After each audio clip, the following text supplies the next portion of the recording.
Welcome to episode 458 of the Reformed Brotherhood. I'm Jesse. And I'm Tony, and this is the podcast where even your work is unto the glory of God. Hey, brother. Hey, brother. You know, that's right. It is. That's why I said it. Yeah, that's a great way to open. I think from time to time, come back to the topic of work, and we've got a great, conversation in the queue for this particular episode. Now, it's going to sound maybe on the face or right off the top here familiar. So, of course, like we've talked before, how scripture makes it clear that Christians are to be salt and light in the world. And we've talked, I think, at length about, well, how exactly do we carry out that? And though we know that we're not saved by our good works, again, the Bible teaches very clearly that God expects good works from Christians, that is, in fact, what he saves us to do. Again, we're not saved by those good works. But the question I think still remains, and we're going to come to it in this conversation, about what exactly does he want us to do and where does he want us to do it? So in other words, we know that according to scripture, God providentially governs and cares for his entire creation. So how does that play out in human society, given the reality of sin? So we're going to get to topics like, well, should Christians be in every line of work? Is that the ideal? Are there jobs or positions or responsibilities that seemingly may not be obvious that Christians really shouldn't be a part of because it takes them too far afield maybe from the responsibilities that God gives us holistically to think of our calling as and for our families, in our churches, in our work. So it's a bit more nuanced play of a conversation we had before, but hopefully something that's going to have all kinds of practicality wrapped around it. So that's what's coming. Yeah. Yeah, I'm stoked. I think this is going to be a good conversation. And I think this is one of those topics where like there's a lot of different angles to come at it from, right? We talk about vocation and work, and we've had those conversations before. And I think other shows and other venues have had that conversation before. I don't think that I've encountered a conversation really to this like angle of it. So I'm looking forward to this.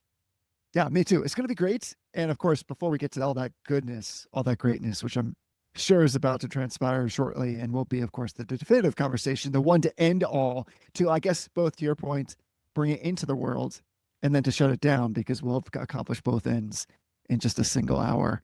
Before we get to that, let's do some affirming or denying. This is the part of our conversation where you and I always pick one thing, either that we're affirming with in kind of the tradition of the Reformed faith, where we take something that's undervalued or something that excites us or we think has great merit or worth, and we put it out into the world and say, we're standing behind this thing. Or conversely, we deny against it in that same kind of tradition by saying, this thing is overvalued, not worth it, not our jam. So in our tradition, I ask you, are you affirming with something or are you denying against something? I'm affirming with something specific that will lead to something general. So okay. I mentioned a couple of weeks ago that I've been playing around with Google Gemini, which is Google's AI platform. And I've been using it in a sort of interesting way. So Gemini has these things called gems, which are basically like predefined personalities or predefined, I don't know, like instructions. So they have one gem that is a learning guide, where basically you can give it a topic and it will deliver mini lectures, give you quizzes. You can prompt it. So like I can paste in, I can take in Logos, I can paste a copy of the Bible, like a chapter of the Bible into the learning guide. It'll summarize it. It'll ask me questions. It'll basically give me mini lectures on it. That's the specific thing. This is such a cool technology. And in my mind, this is really where AI is strong, is that you can take large sections of text and it will summarize it and synthesize it into a very usable format. So what I've been doing, like I said, is I'll read a chunk of text from whatever it is I'm reading, and then I'll copy and paste that entire chunk of text, if it's an electronic text, into the learning guide module and ask it to act as like a seminary lecturer and quiz me on the content. Which really helps to solidify the content I'm reading rather than just passing my eyes over it. I'm actually processing it and retaining it more. I think you could probably do something similar with just about any AI platform if you had the right kind of prompt, which is where the general one comes in.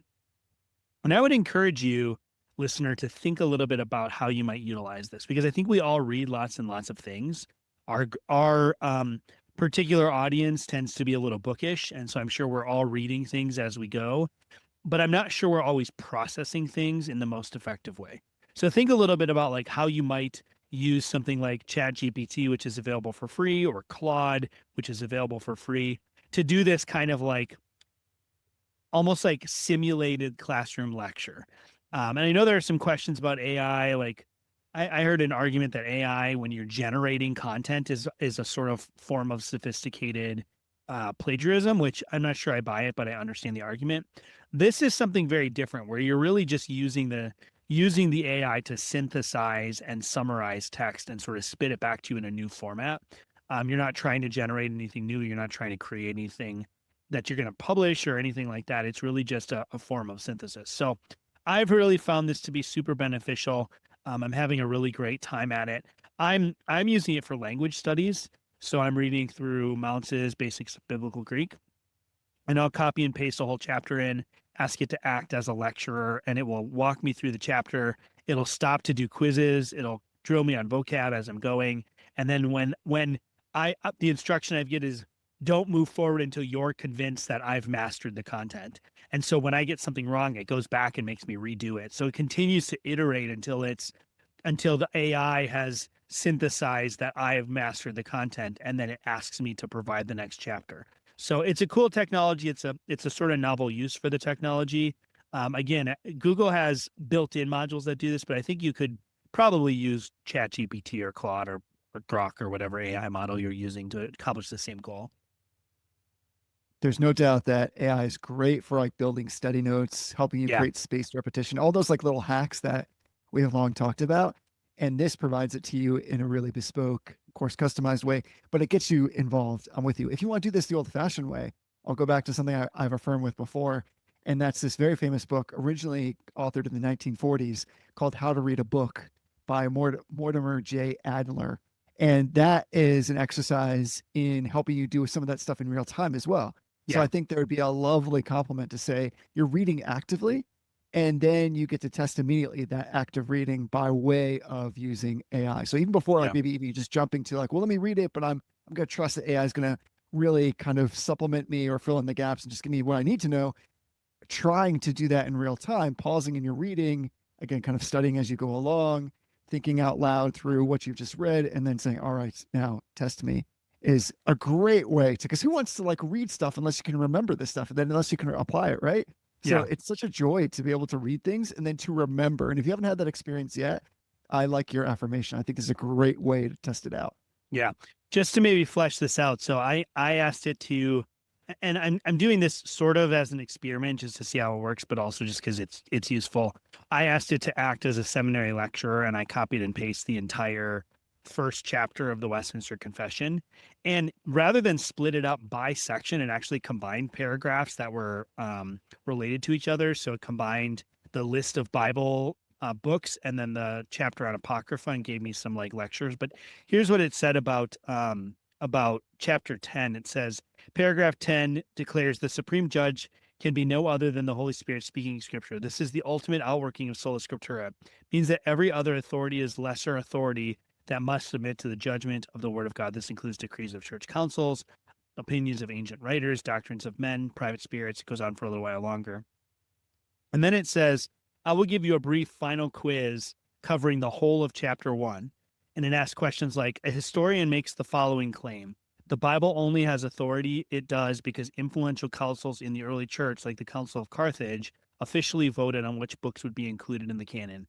The church therefore gave the Bible its authority. Drawing from your knowledge of paragraphs 3, 4, and 5 provide a two-part critique of the historian's statement, which then I had to type it out. It critiqued, it analyzed my answer.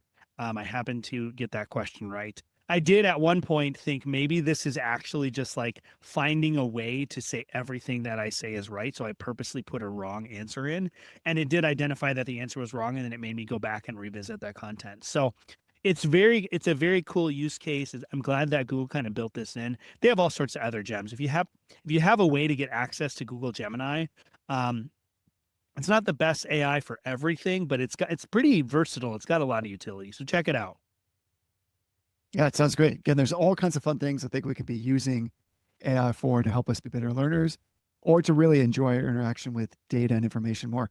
Yeah. It is a really great way to conversationally help you to learn something. And that's what makes it so much better. It stands way far apart from, again, just reading, or just creating flashcards, or even just creating study notes. But that back and forth to test you on something, even if it's just like casual knowledge that you can really want to internalize, Yeah. I found that to be super valuable. Again, like, man, if you're a learner, if you're a reader, if you're a human being, what an amazing time to live in the world where data is so prevalent, but it's increasingly being brought into a place where we can put our arms around it in a way in which we're trying to really understand it. Like, think about how we used to search for something. I mean, used to like this, that wasn't like last year. You know what I mean? Like, we just go on to your favorite search engine, type in a topic, or maybe type in even a specific question. And at best, you'd have to sort through this litany, this plethora, this morass of all these links about articles that may pertain to what you asked, or maybe they pertain to it generally, but not really specifically.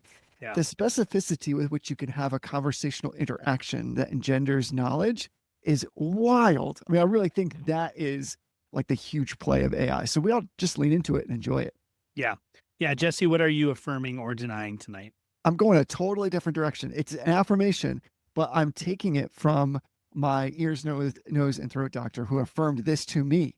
So I might be totally late on this. There are very few things that I can say like somebody's recommended to me or affirmed. It's been like absolute game changer, like just drop dead from the first moment I used it or employed the thing, that it just changed everything. This is one of those things which maybe I've just already oversold, but the affirmation is with something called, it's spelled XLEAR. I think it's still pronounced clear, but it's called, literally phonetically, Xlear nasal spray. And it's this doesn't sound very exciting, but bear with me, everybody. It's a natural, non-addictive saline nasal spray featuring xylitol as its primary active ingredient. So if you're not familiar with xylitol, which I wasn't until I went to my ENT, who, by the way, I've seen for many years and only just recommended this to me. So I had some words because I was working, where has this been all my life? But xylitol is a naturally occurring alcohol sugar, and it's found in like many fruits and vegetables, and it can be commercially produced from like birchwood or corn fiber. It looks and tastes similar to like table sugar, but it contains fewer calories. So it can be used and is often used as like a sweetener in sugar-free foods like chewing gum, mint, candies, jam, stuff like that. Here's one of the strange side effects that they noticed though about xylitol, and that is it totally cleanses, moisturizes, and soothes nasal passages. And it gives you all kinds of relief from like common congestion stuff like colds, allergies, low humidity, sinus pressure, stuff like that. What it does is it actually breaks down or lubricates your inner nasal passages, including like flushing out the mucus. Like, it works actually with your body. So what's amazing is it is really great for, it's kind of like a soap for the nose. It clears out bacteria, pollens, dander, molds, like all kinds of irritants.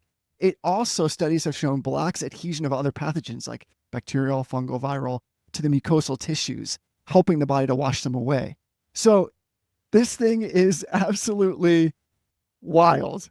And I can say for certain that if you're the kind of person like me, where let's say like you're hitting the Flonase hard at different seasons because you got those seasonal allergies because of the fall and because sin is real, I'm with you. That dries out your nose. This thing is like a sauna or a spa for your nose. And then it literally like clears everything out. It's almost magical. I'm serious. It's so fantastic. So if you've been looking for something to really help with that, and again, it's safe. There's no drug in it. It's not addictive. So you can use it all the time. It's just saline and xylitol. It is phenomenal. So go get yourself, do yourself a favor. Do your nose and your sinuses a solid, and get the solids out of them by using Xclear. I feel like a bat just flew by your face, or like a giant bird. Yeah. So, first of all, that sounds like a really great thing to check out, is this clear stuff.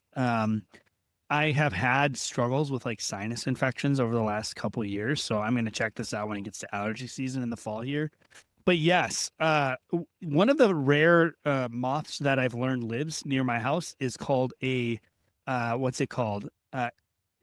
Commonly, it's called like a hummingbird moth. Have you heard of these things? Yeah. Oh yeah. I've never seen them before, but the reason they're called hummingbird moths is because they look like hummingbirds, but they're actually moths. And right now, hopefully this will change eventually, but it will have to because it gets cold here. I'm recording outside, and a hummingbird moth literally just flew between my computer and my face. I wasn't talking at It's the big. time, so you wouldn't be able to see it on the screen, which is too bad. But yeah, Jesse saw me freak out a little bit, which is fine. It The happens. first time I saw one, I was like, "Is that a huge bee?" No, it's just a hummingbird moth. But everybody should look them up though, because they're kind of wild looking. Like if you've seen one in real life, they have that hummingbird pose where the They body do. is kind of laid back and the wings are going crazy. Like they literally do hover like that. And Yeah. they're almost that big. The one that tried to attack you there was pretty large. Yeah, they don't they move a little different than hummingbirds, which is why the first time that I saw one, I thought it was a bee. Because when they land on a flower, they crawl inside the flower the same way that a bee or a bumblebee will. They don't hover outside the flower like a hummingbird, but they do. Their body is, I mean, their body is probably an inch and a half long like a hummingbird. And it's thick like a hummingbird. They don't look like moths at all. So I'm not sure. They must be part of the moth family, I guess. I'm trying to remember.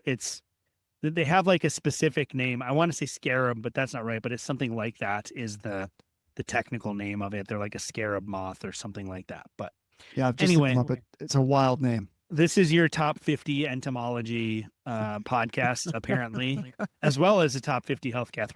We're gonna combine the two tonight. So yeah, I'm gonna check that out in the spring or in the fall here, Jesse. My allergies always go a little bit crazy when we get to September. Yeah, With all the like leaves falling down and crumbling up and stuff, it just gets in the air. So I'm with you. I'll spray some artificial sugar. It's not artificial. I'll spray some pseudo sugar in my nose and see what happens.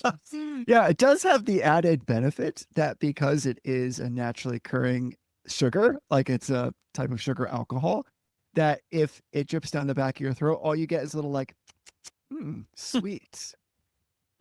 I It's want to know okay. who the first guy who was like, "Let me put some of this fake sugar in my nose and see what happens" was. I'm telling you, it's better than any actual like prescribed nasal spray I've ever Yeah, taken. You can get it like just at your grocer, yeah, or you can get it on Amazon. I forgot about it for a while. I mean, I use it daily now. It's become my go-to. But I mean, I don't want to make this weird or gross, but it's kind of thing like if you wake up in the morning and you're stuffy, and it feels like somebody parked like a bus way up in your sinus yeah. cavity, and you're like, I can't even blow my nose. There's nothing there. Where's all this stuff? There's nothing there. If you use this, when I use this, within I'd say like 7 minutes, I can just drop a huge spit out of my face. And you feel like $1,000,000. I don't know how to Yeah. describe it. It's like better than like a sinus rinse or a neti pot. I know this sounds wild. Like I'm way too excited about this stuff, but that clear spray is wild. And what I especially love is that it's all natural. That I'm not doing any harm to my nose or my face by using it. And that I just feel better afterwards because it's like moisturized everything. So, and there's the debate is I think ongoing. There's a lot apparently because I went down the rabbit trail and looked at all these scholarly studies and peer-reviewed journal papers, all this stuff.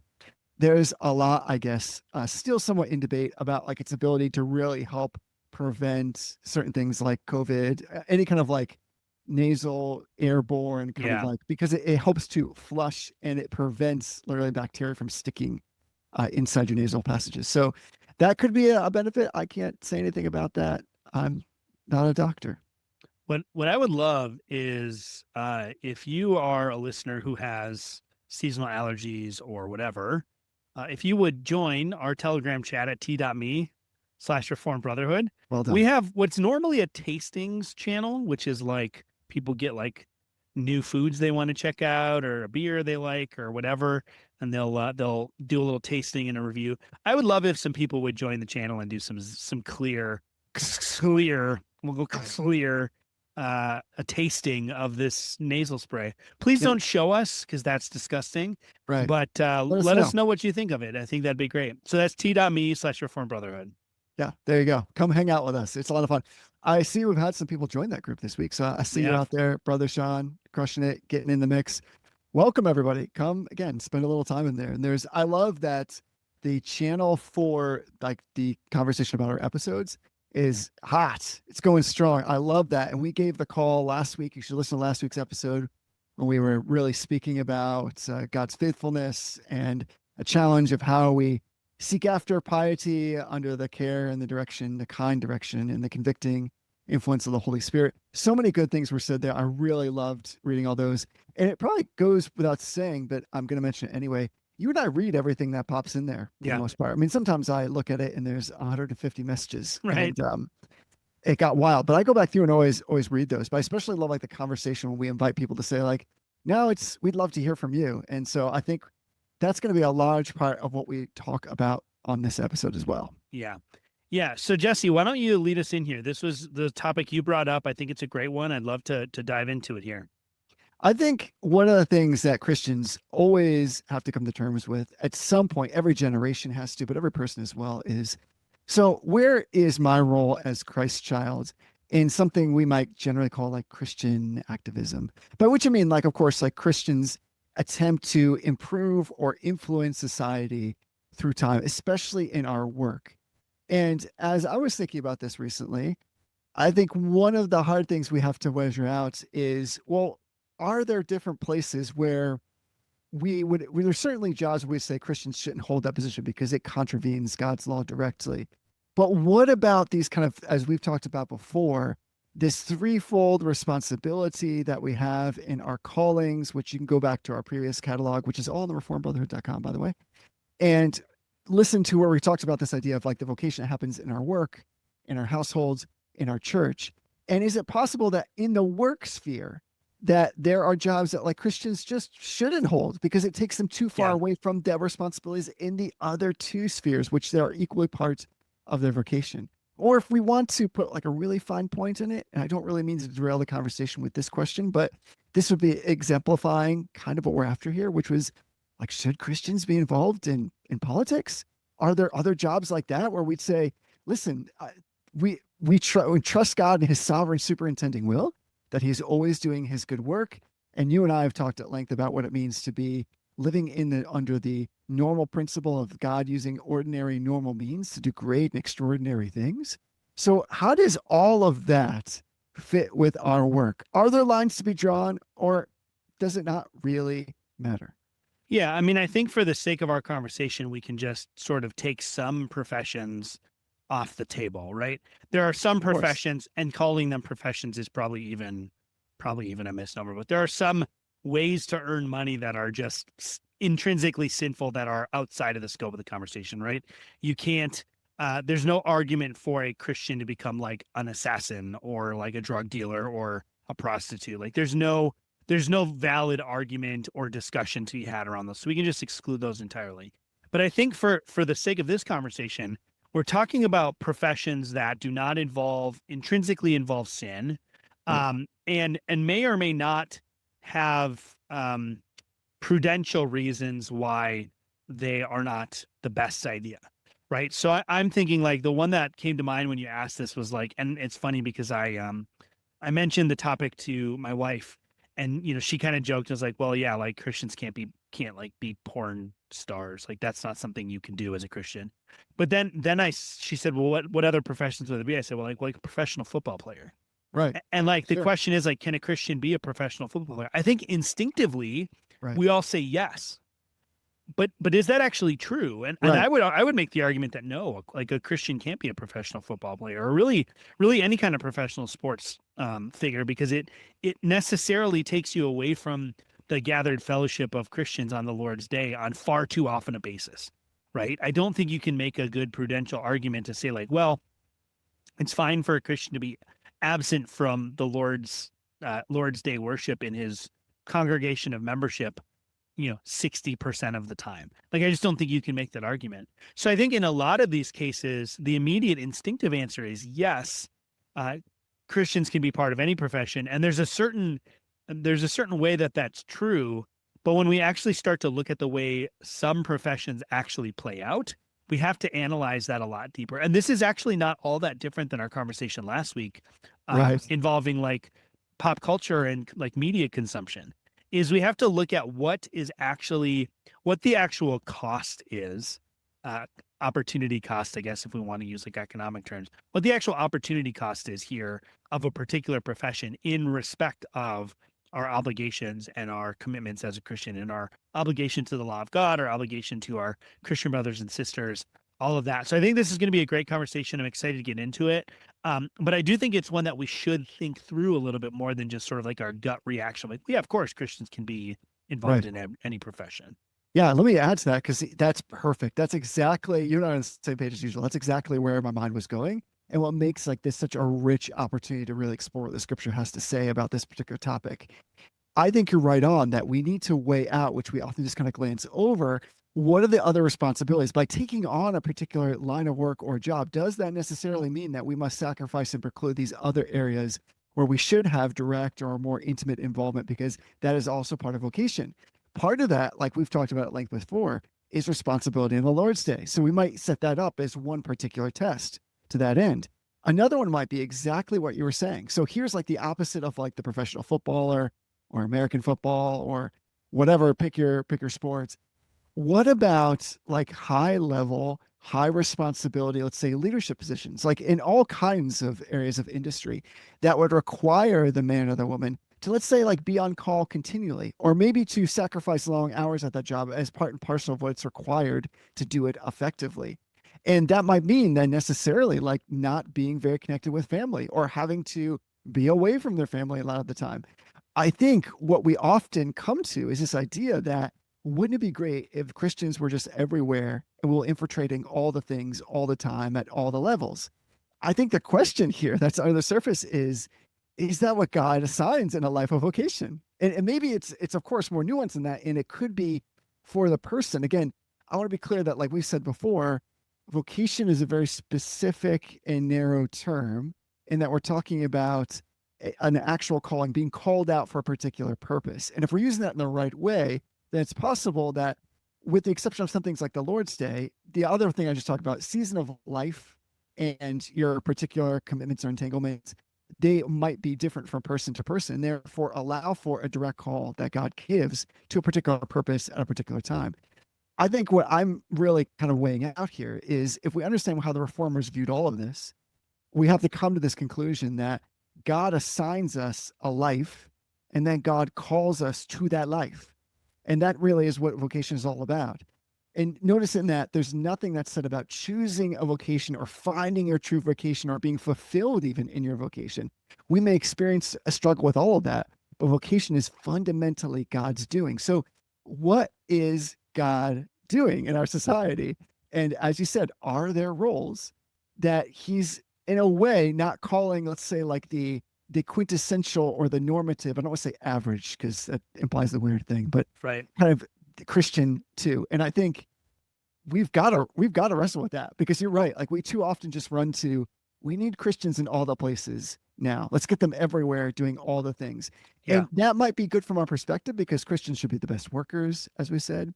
They should be the most kind. There is the salt and light everywhere. However, it takes a Christian to do all those things. And can a Christian in certain roles have great fidelity to the threefold calling and vocation of life while upholding certain jobs and responsibilities?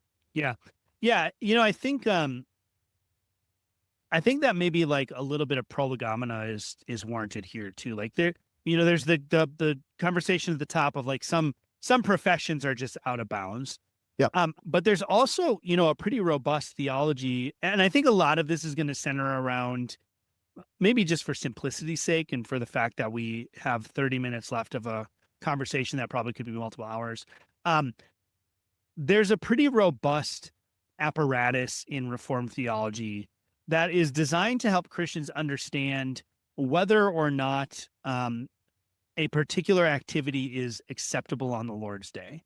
And we've had conversations in the past about like, if all of your theology of the Lord's Day is about what you can and can't do, then you're missing the point entirely. that's right. But there is an element of what you can and can't do in terms of understanding the Lord's Day, right? Where we're not supposed to engage in worldly recreation or employment on the Lord's Day. So we have to talk about what that means. And so I think to start with, like, there's categories like works of necessity, works of charity, that or like works of ministry, which would sort of be a third category that's not necessarily enumerated in many of the sources, but it's assumed that like pastors who are working on the Lord's Day they're not violating the Sabbath by doing the work on the Sabbath. I think we have to have those categories because I think that helps us inform too. Like, if you're the CEO of a major retailer, does that mean you have to work on Sunday? Well, Right. probably it does. Like it probably means that on a regular basis, you're going to be checking emails on your phone. You're going to be taking phone calls. You might have partners in markets overseas where it's Sunday morning for you, but it's Monday afternoon, or, Monday morning for them or something like that. Um, I think that the industry you're in largely is going to drive whether that's an acceptable or an appropriate role for you. So I could see a situation where you could make the argument that being the CEO of a of a major medical center, right? Where the work that's being done at the medical center falls easily within that sort of the definition of works of necessity. A nurse who is working in the emergency room, or a police officer, or a firefighter, or somebody who is fixing the power. Like in our society, Right. electricity is not an option for most people. It's not a luxury for most people. So those professions, it's acceptable to work on the Lord's Day when it's a work of necessity. And so the higher level leadership positions that make those possible and constrain them also, I think, would fall under that same work of necessity. If the CEO of my hospital, I don't know if she's a Christian or not. I'm not speculating on that, but if the CEO of my hospital was a Christian or is a Christian, and she has to take an important phone call on Sunday morning and miss the Lord's Day, because if she doesn't take care of that, the hospital is not going to function correctly and people may not have emergency services. I don't think that's a violation of the Sabbath principle. If the same scenario is happening and it's the CEO of Best Buy and they need to take a phone call, otherwise people won't be able to buy widgets on Sunday Right. afternoon, that's a different calculation. So I think like right off the bat, we have to start having those conversations about what's the nature of the work, what's the telos of the work, or the end aim of the work. That's really important as well. So it sounds like, though, what we're saying, both of us in a way, is that if you run that test, so to speak, like you go through that algorithm and you come out with this idea that, say your industry is more like Best Buy and less like your local hospital, then there might be significant and maybe insurmountable roadblocks to taking that position, should be as a Christian, right? I mean, that's kind Yeah. of what we're saying. Oh yeah, for sure. And like this is a real world application, I think, for a lot of people. I remember when I was in college, I had the opportunity to take a promotion. I worked at Best Buy. I'm not using Best Buy as an example for any specific reason, but I worked at Best Buy. I worked in the Geek Squad area, and I had the opportunity to take a promotion. And the sort of the strings that came with the promotion is that I was expected to be available to work on Sundays. And I didn't have a super robust doctrine of the Lord's Day at the time. Like I wasn't super theologically versed on Sabbath theology and stuff, but it just didn't sit right with me. And so initially, I didn't take the promotion because I didn't feel comfortable saying. At the time, it was mostly about like I'm not going to miss the church service. I didn't feel comfortable saying I need to be available, and that might mean I miss church to be able to take this shift. Um, Eventually the management adapted and said, well, we'll just figure out something else. We really want you to take the position.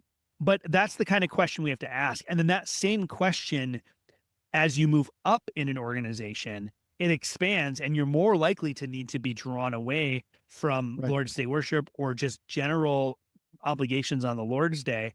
And I don't want to make this entirely about the Lord's Day because there are other obligations that Christians have, and it probably will be interesting to get to those. But I think the other thing maybe that I want to push back on a little bit too is I've never been a CEO. I probably never will be a CEO. You're far closer to a CEO than I ever will be. But I think a lot of times we assume those positions have no flexibility. But in Right. reality, some of those people are absolutely able to say, I'm going to take Sunday and just I'm Yes. not going to do work on Sunday. I'm going to delegate that. And then this is a whole other question. I'm going to delegate that to someone else. Well, there's a whole different question that comes with that. But saying like, I'm just not going to do work on Sunday is actually within the options for a lot of positions. So that's the other question is when we take a position, do we have the option to set aside the Lord's Day? Even if we might acknowledge that occasionally that's not going to work out. There are often times in all of our lives that we're drawn away from being able to fulfill our ordinary obligation on the Lord's Day. And I don't think that that's intrinsically sinful if on a rare occasion you're not able to attend the Lord's Day worship or something like that. So I think those are questions we have to ask. But then what kind of other Christian obligations do we have? And this is hypothetical, but you're welcome to answer if you've got one in mind. Like what other kinds of Christian obligations do we have that any particular vocation or particular job might make difficult or impossible to fulfill? I think those are questions we have to ask. I'm with you. And that's actually more where my mind goes because, again, we've talked before, and for some Christians, it's easier to identify the stuff that certainly explicitly contravenes the Lord's Day. I think it's more difficult to say, like, again, I think we talked before about that threefold responsibility in the vocation, that is to like work, that is like our industry, so to speak, and then to our household, then to our church. So the church often does, again, in a very finely pointed way, connect very tightly with the Lord's Day. What about that household stuff? So what about Yeah. these jobs that would just make you too busy? And I think like what's interesting to your point is I agree. Like I think part of this conversation is just a thoughtful assessment of what the job entails. And then even as like maybe you're taking a job or considering a job, having a conversation with your potential employer about what opportunity is there for flexibility, given like certain convictions that you have, all of that could fall into place neatly. And I think would still be within the bounds of yes. But I think part of this is if it's truly a calling, then we have to be praying through it and assessing whether God is calling us to that. Part of that is passing it through the sieve of what the scriptures require in each of those threefold vocational responsibilities. So sometimes I hear there is like a pushback or a counter to this argument that says, but wouldn't it be better? Wouldn't it be fantastic? If you get a Christian as an opportunity to be a CEO, isn't it better for them to be a CEO and to be in that role, even if they're crazy busy, even if they're sacrificing so much for their family, for their household, or for the church, because they're going to be a Christian, and think of the role model and the emphasis and the impact they can have.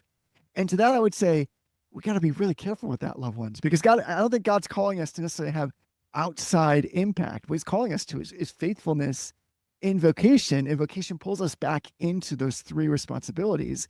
And we know the way in which God prefers to work his jam is these ordinary means, these natural ways of in the normative work of our lives in faithfulness, showing that his power is demonstrated in this weakness. Somehow we're back to the theology of glory and theology of cross. But, you know, it's interesting to me that there are no calls like in the entire scriptures, of course, to withdraw into like a private ghetto or to take back the realms of cultural and political activity.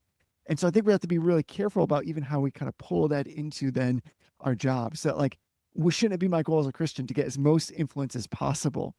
And I think I want to push back on that and say, like, the church, the Christian exists within the world as a community of word and sacrament, but it doesn't always have to seek influence in larger society. It can. And when God provides that opportunity by way of clear calling, I think internal and external, that is appropriate.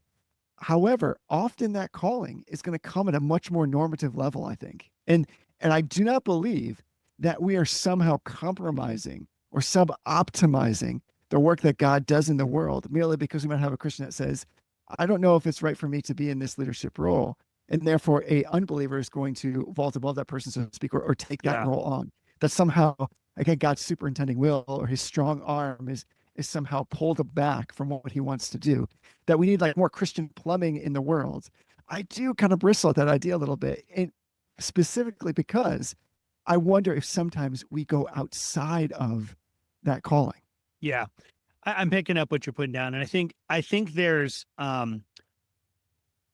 it does all come back to theology of the cross, theology of glory. And I'm glad that conversation happened before this, because I think there's good framework there. I think we as Christians can often confuse the transformative power of the gospel with other ways of transforming culture. Yeah, that's Right. good. So it is totally I want to be careful how I phrase this.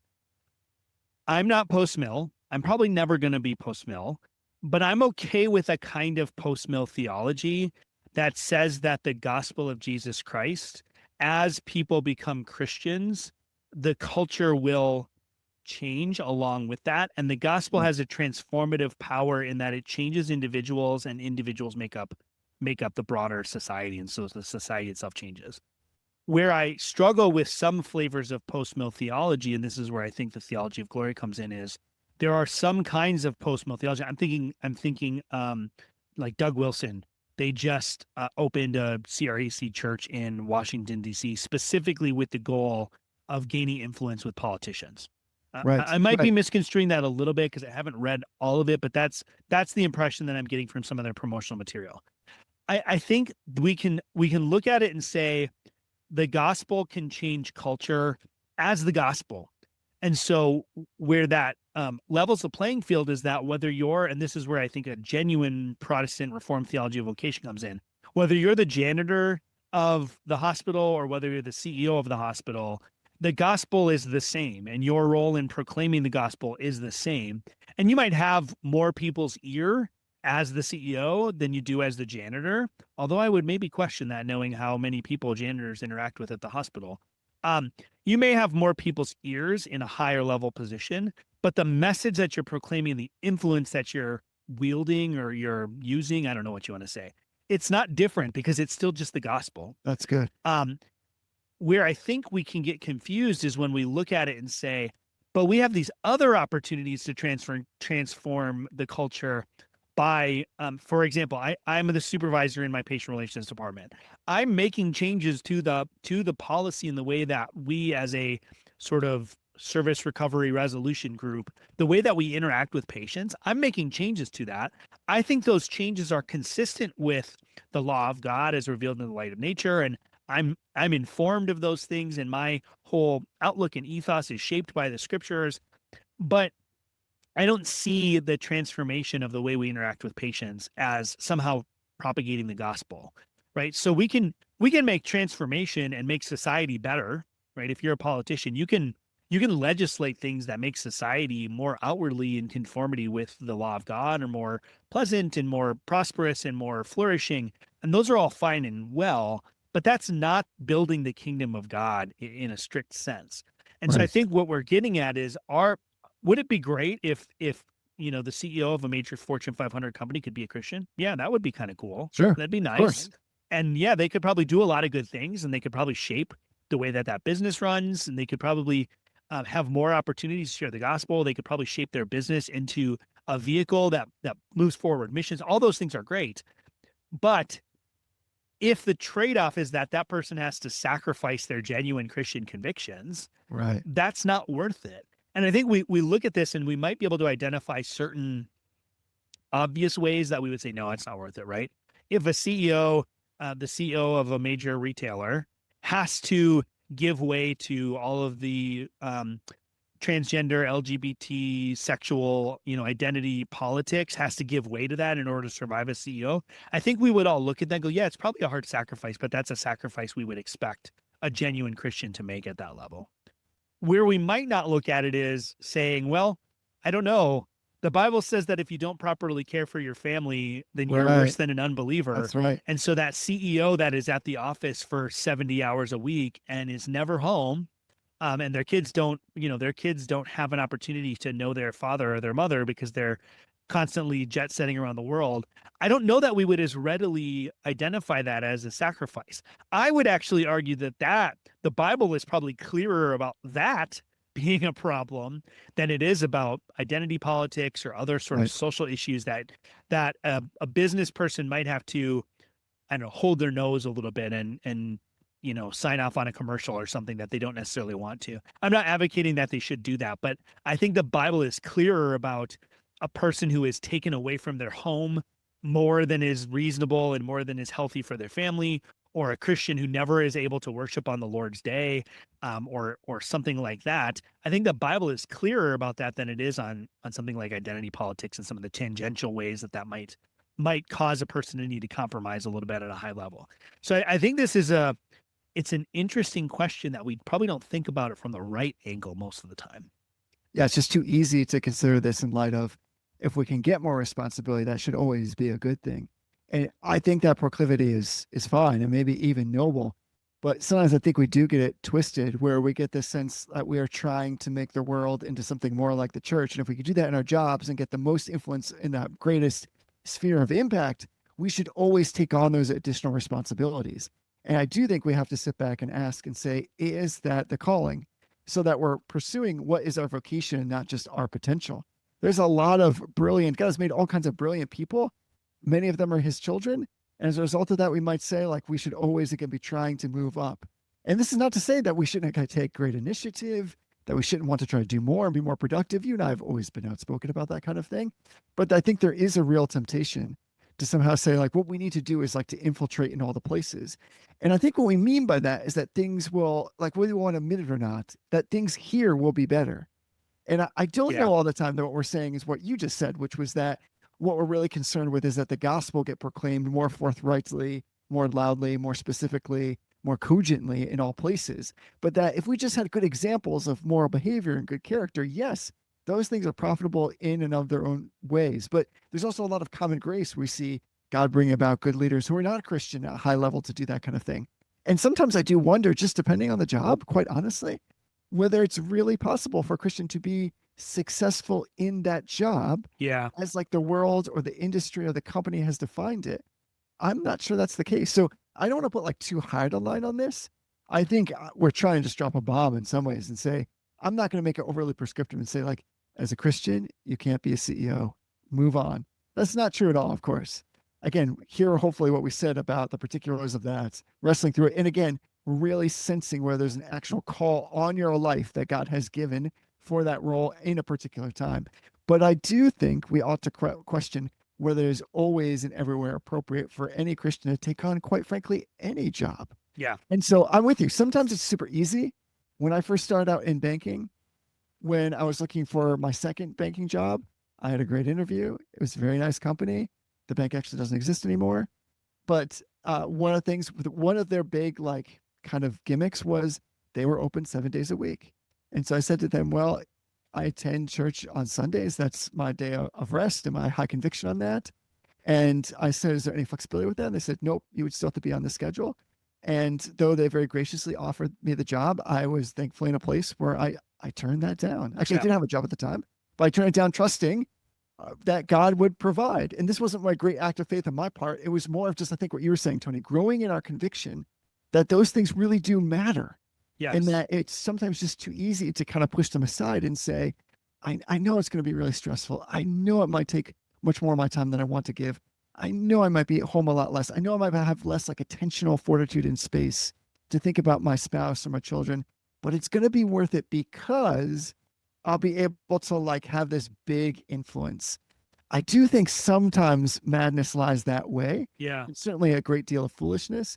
This is just hopefully a call for all of us as God's children to think through that. I don't want to discourage anybody from taking on bigger and bolder things for the kingdom of God. I think we all have to think about what it is that we're promulgating or proclaiming when we talk about the kingdom of God coming, and whether or not we're just trying to make the world a better place, so to speak, by bringing our like quote unquote Christian influence into a setting where really that influence is not particularly strong. And what's actually compromising is the vocation that we're meant to undertake. Yeah. Are you ready for me to drop 2 bombs? Just straight up. You got 2 of them? Let's do it. I've got 13 minutes or less left on this episode. So I actually got into a pretty big dust up with someone way back in the day when I was in the Reform Pub over actually this topic. And I'm surprised I didn't think of it earlier in the evening. We're using like CEOs as like kind of the proxy for this, but there's all sorts of jobs where your job may be admirable and it may be even something that's sort of quote unquote necessary for society. But I got into a big dust up with someone who was an over-road trucker, right? And they were constantly posting in the pub at back in the day. They were constantly posting how discouraged they were and how difficult their faith was and how much of a challenge it was to just remain faithful as a Christian. And originally I kind of naively and I think innocently said like, well, you know, like, have you talked to your pastor about this? And the person said like, well, I don't have a regular church because I'm always on the road. And I said like, well, there's your problem. Like, there's the first step is like, figure out your local church thing. He said, well, I can't do that. And I said like, well, then maybe you need to find a different profession if you're not able to attend church on a regular basis. And I wasn't even saying like 100%. I wasn't even like arguing Sabbath observance. I was just saying like, if you can't be in church on Sunday and I wasn't even saying like a church, like if you can't be in any church on Sunday, then you need to find something else. And he got super, super mad. And when we finally got down to like what the issue was, he was saying like, well, I can't find another job that pays as well. I'm really sorry, but like sometimes Christians have to sacrifice. Like sometimes you're not going to get the best paying job because you can't, have every week. Like we could probably get better jobs if we were available on Sundays, just in the world we live in. So I think that's the first thing is like sometimes you're going to have to make sacrifices. And it feels dumb to even have to say this. Like sometimes you're going to have to make sacrifices to be a Christian. Like taking up your cross does not always mean you're being persecuted. Sometimes it means like you're not going to be able to eat out as often because you don't have a job that pays as well because you're not able to work on Sunday. right? Sometimes you have to live in a smaller house because you're doing something to make sure you've got proper budget, or because you're giving more money to the Right. church than is normal for a person to do. So that's the first bomb. It's like sometimes you just have to suck it up and be a grown up and say like this just isn't going to be the right thing, and I might have to make a hard choice. And I think a lot of times these questions boil down to people not wanting to make the hard choice, not wanting to sacrifice their influence, their budget, their favorite position, their prestige, whatever it might be. They just don't want to give that up. And so they don't ask the question. And if they do, they justify ways to ignore the obvious answer.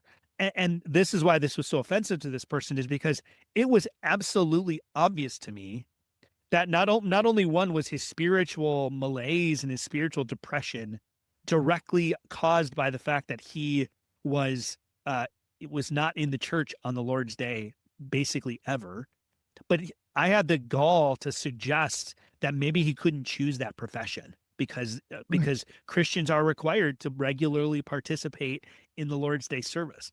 So that's the first bomb. It's like if you're asking this question and you are like, "Oh man, I just can't pass up this opportunity. I know that it means I'm only going to see my kid like one day a week because I'm going to be in a different market for the rest of the time."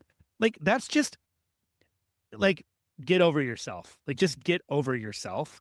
That's just not what God calls Christians to do. God does not call Christians to be absentee parents, be absentee fathers or mothers or Right. husbands or wives. It's just not within the scope of God's possible range for a Christian. It just isn't. And this is the second bomb, and it's related to that. There are actually a lot of quote unquote Christian vocations that do this to us, right? One of my main criticisms of William Lane Craig or other figures like him is yes, William Lane Craig's theology is just a total train wreck.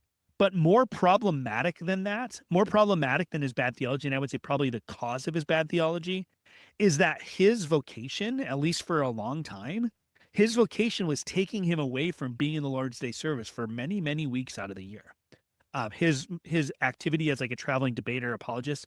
And I'm not making this statement about James White, but sometimes I look at the schedule that James White puts out for how often he is on the road and traveling, and I wonder how Right. can you be an elder in the church and be gone from the church as often as he is. Now, again, I don't know his schedule exhaustively. I'm just using that as a kind of gut level reaction.